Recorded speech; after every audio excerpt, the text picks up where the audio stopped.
Hey everyone, Once Bitten here. So I wanted to make a video to talk about something that came up um, recently. I was contacted by a member of my gaming club, um, and he basically said, I've been talking with a few other gamers who play the Ninth Age recently, and um, we have a concern about just the culture of the game in general. It has really not a lot to do with the Ninth Age per se. It's something that they and I'll put my hat in the ring as well, that I also noticed developing during Warhammer Fantasy 8th edition, and that is that um, because of the competitiveness or other reasons of the tournament scene, sometimes we devolved into just really negative culture, negative behavior, stuff like that. I mean, when we had the Warhammer U.S. Masters scene going on, the internet forum that was put up for that. I mean, 95% of it was great and people talking and getting to know each other across the country and just a lot of positive things. But there was a small subset on there that just got really ugly and nasty and stuff like that. And my clubmate pointed out to me, he's like, if you look at tournaments, these GTs, sometimes you'll notice that it's just, a bunch of clubs show up and the clubs just hang out with each other. They don't hang out with each other. There's not a whole lot of community building, not a lot of camaraderie across clubs. And I don't know if I agree with that wholeheartedly, because that's one of the reasons I love going to GTs is I get to interact with a lot of people that aren't in my club that I know and I like, and it's a lot of fun. But I don't want to discount what he's saying, because I guess I can see that too. Like, I don't see it's extreme yet, but it is there a little bit. So my premise is that I think a strong tournament scene is actually really, really good for the community. I mean, it brings diverse gaming clubs together. It gives a reason to prepare, to prepare lists and play test them and get your army painted.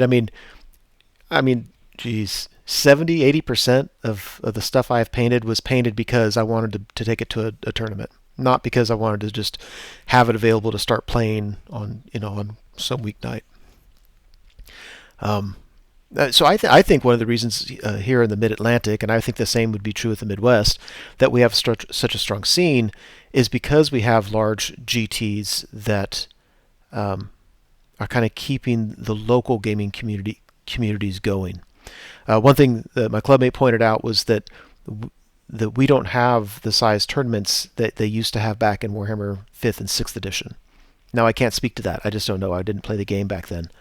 It seems to me that the tournament scene in the Mid-Atlantic is as active as it was, with the exception of 2 or 3 years at the height of the U.S. Master scene. Because I don't attribute that to the Warhammer Fantasy 8th edition. I think I attribute that to Jerry Parsley's work and a lot of other people's work in getting the U.S. Masters going, and it kind of created a lot of excitement and synergy, etc.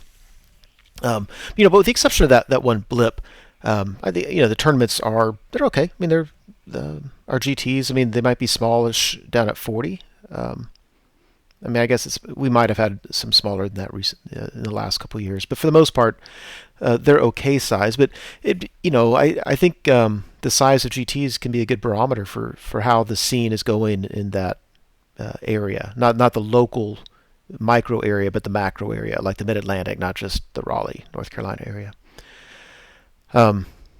Anyway, but here in the U.S. at least, I can't speak to Europe, but there has developed a lot of negativity at times, with too much focus on winning and stuff like that.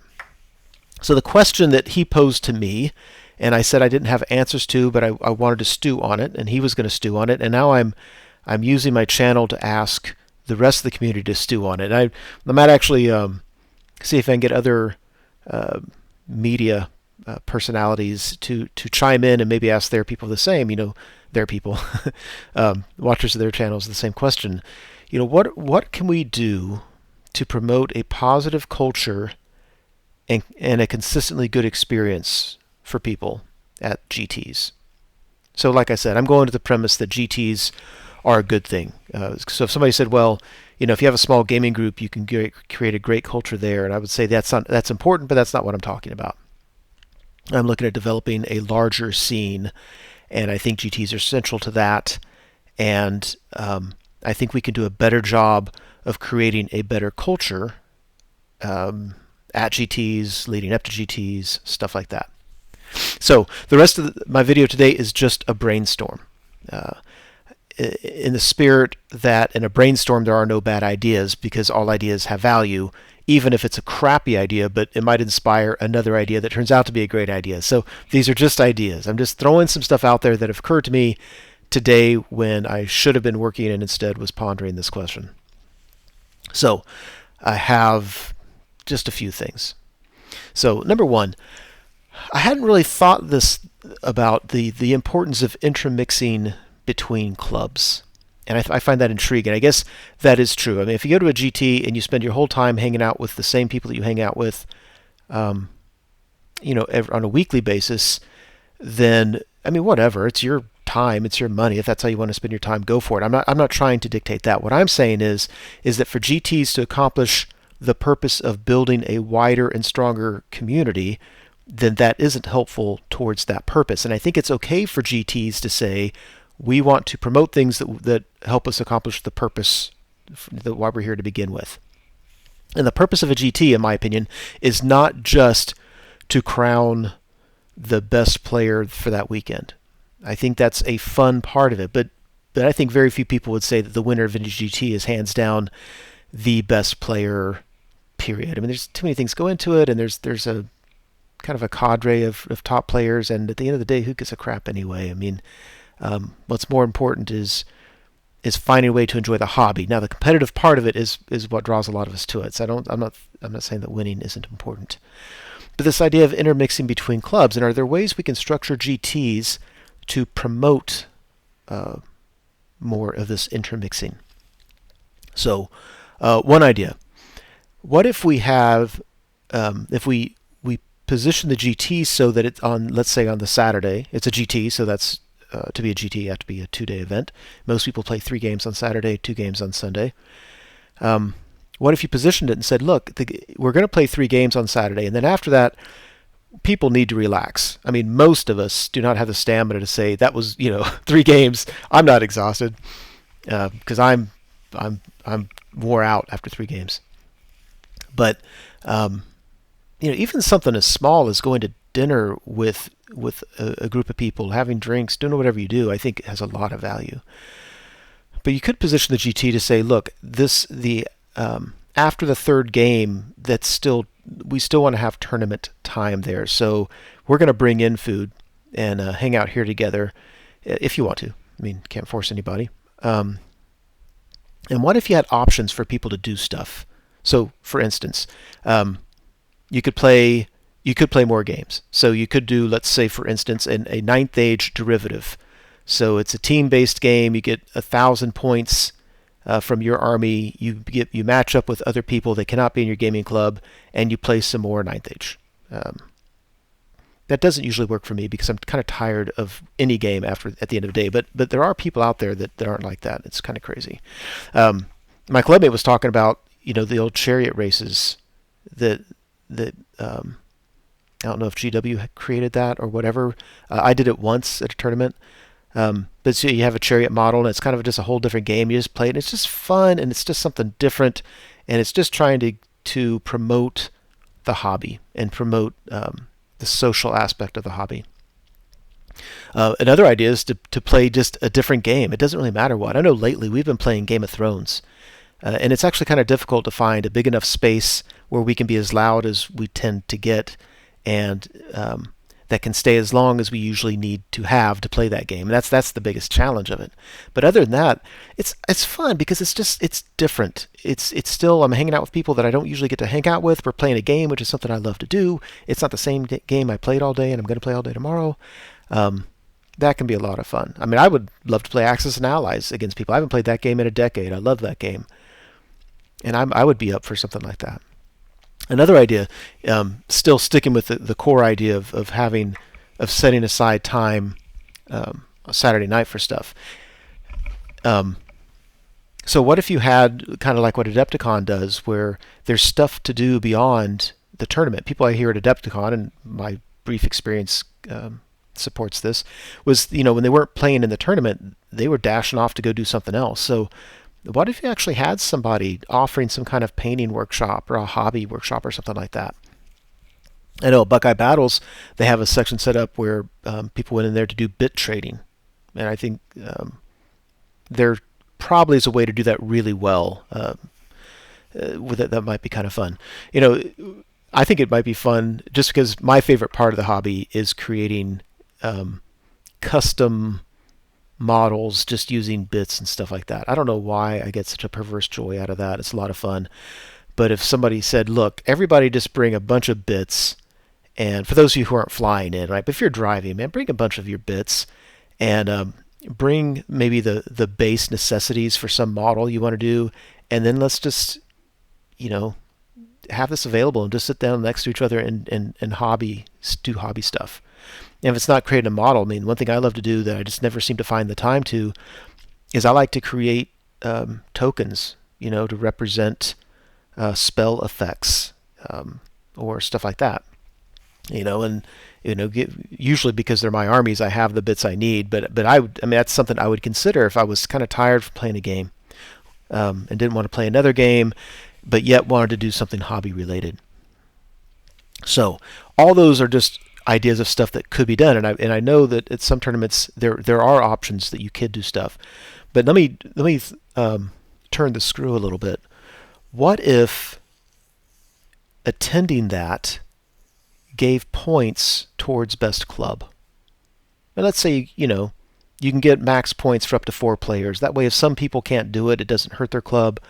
If some people just really, really, really don't want to do it, you know, it doesn't hurt the club. And, you know, larger clubs don't have advantages over smaller clubs. I mean, whatever. But what if there was a little incentive saying, look, part of being best club is being best club, and this is an easy way to get the points, but your club interacting with other clubs is part of being best club. That would be an idea. What if you got points for participation in stuff that went towards best sportsmanship? Maybe, right? I mean, that's part of being the sportsman, is just kind of engaging with the community and, you know, weight it however you want to weight it. But what if it contributed towards that?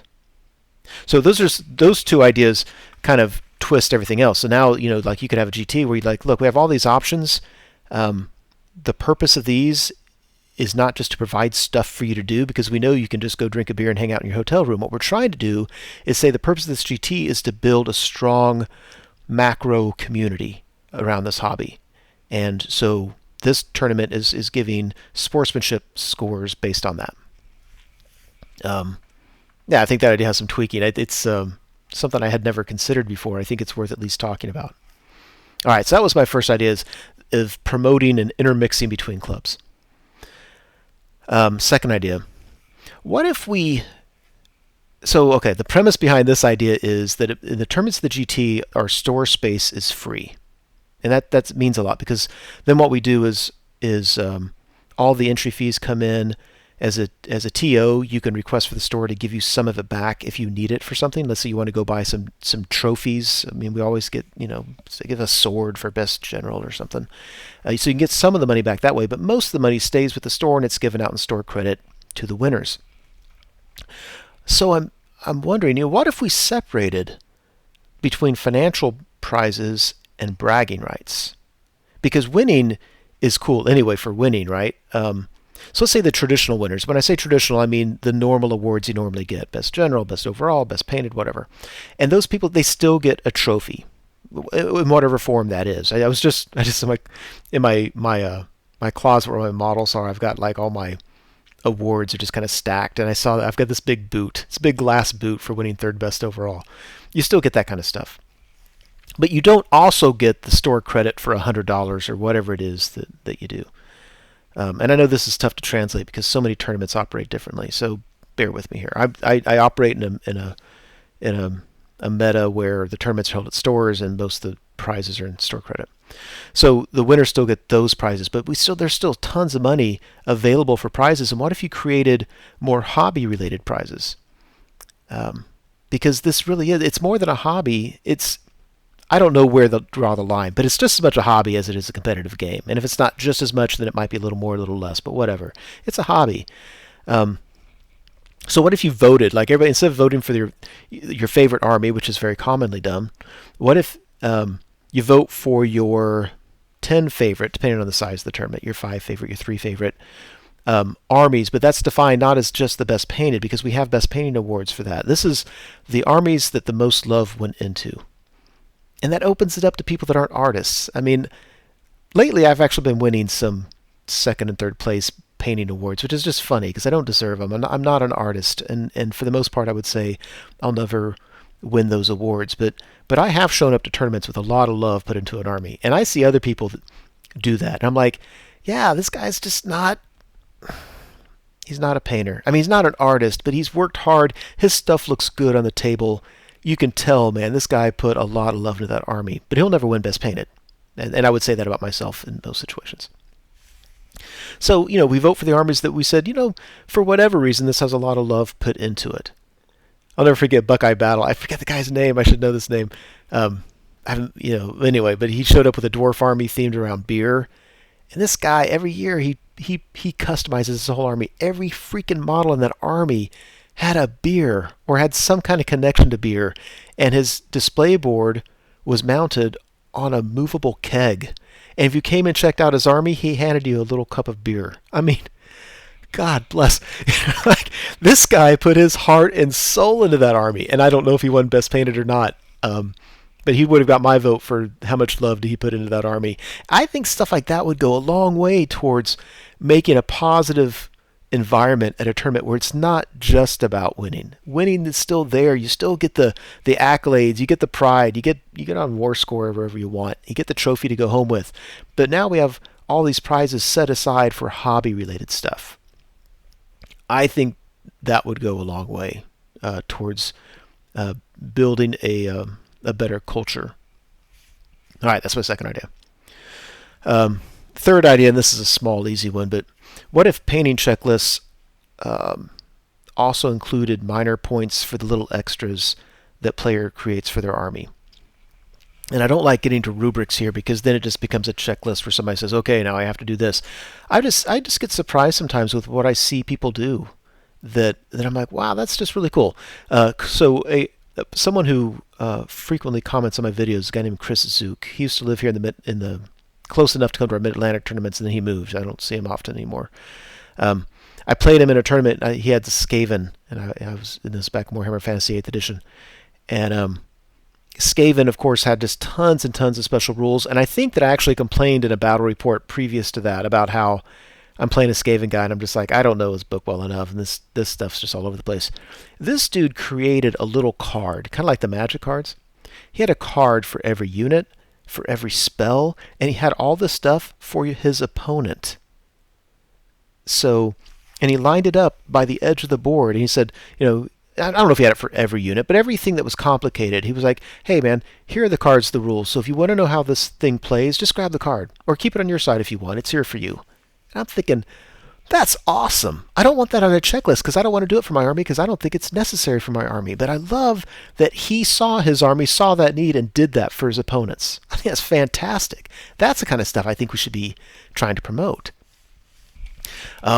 I think, making customized wound markers, customized spell effect markers, stuff like that.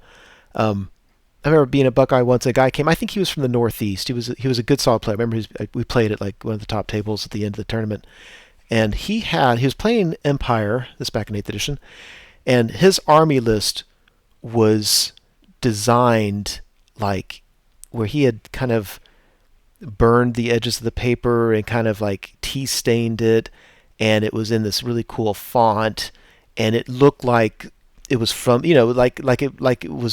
it matched with his armies. Like that's something that his army general might have handed you. This beat up, but nevertheless kind of message from the battlefield. By the way, this is the list. Stuff like that. I'm like, yeah, that guy put effort into making it a more immersive environment for his opponents, and I thought that was just really cool. So, I would love to hear what you think. I'd love to hear what you think about these ideas. What are some other ideas, things I hadn't considered? What are ways, things we can do to structure GTs so they promote a more positive culture and a consistently good experience for as many of the players there as possible? Tell me what you think.